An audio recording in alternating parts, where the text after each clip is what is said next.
It's my great pleasure to invite to the stage Derek Gabbard, who's the CEO of Lookingglass, a phenomenal technology that's been used in this space, and Sean Tierney, who's the director of the Threat Intelligence Group at JP Chase.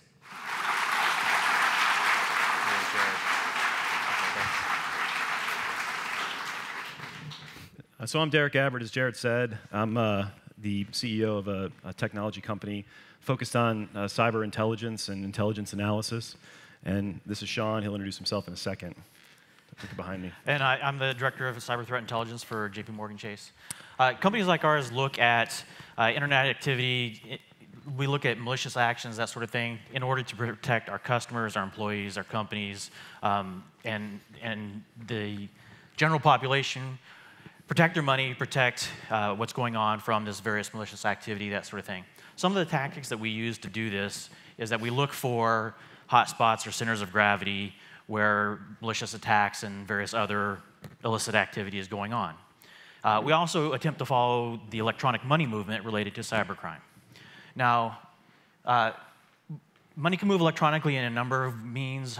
It can through MoneyGrams, ACH wire transfers, through prepaid debit cards, but it can also move through virtual currencies. Now, virtual currencies, we think, present a special problem in that they're not backed by legal tender, and they're unregulated, which, of course, may make them more interesting or more appealing for illicit transactions. So it's difficult to follow the money with virtual currencies, but we can follow the networks. So FBI released a report. They didn't release. It got leaked shortly after they had published it internally in May of this year about a specific online virtual currency called Bitcoin. So for this example, we wanted to run through sort of looking at Bitcoin infrastructure and what's tied to it and seeing if there's other centers of gravity and malicious activity around it to start to look for, as Sean mentioned, hotspots in the places that it would make sense to leverage pressure and look for places to deal with the flow. So it's a little hard to see on the slides, but these are screenshots from a tool that my company developed. Basically, I think the thing to remember as we run through this, there's sort of two key points. Things that happen in cyberspace happen in the real world, so they happen somewhere.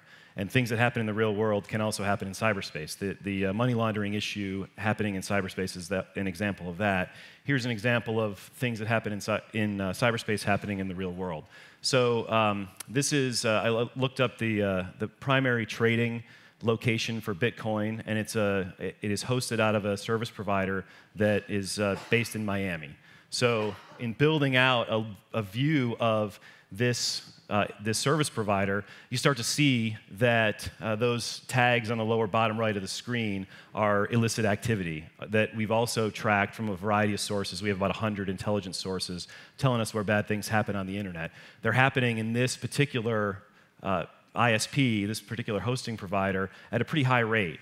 So we basically take this view of Bitcoin, in this case, and look at where all of the infrastructure that supports that activity sits. So what does the Bitcoin network look like? How are people transferring this?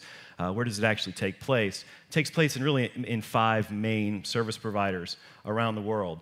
When you take a look at the threat intelligence feeds that we get as it relates to those 5 providers, you start to see high levels of organized crime activity, high levels of the kinds of illicit activity that's particularly interesting.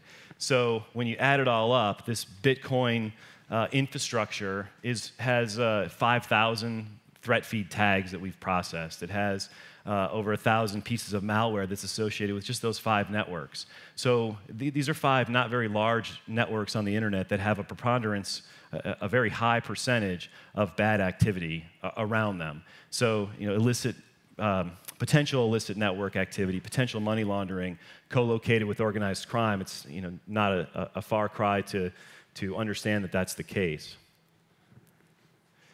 So we've done that for Bitcoin. We also did it for a few other online currencies, and you see the numbers are particularly high. In building out money laundering pictures of cyber activity, where the actual assets that get used to do cyber money laundering sit, It's high, 211,000 threat tags. That's a huge number for a relatively small portion of the internet. So these are the really dark alleys, the crack houses, the bad places on the internet that you don't want to do business. And being able to get that information to the folks that deal with it, like Sean and his team in the financial services sector, is particularly enabling for them. And we've graphed it on the earth, and you see it's a significant portion of it done outside the US, significant portion of it done in Europe, where there's a little more leniency and a little less in the way of enforcement.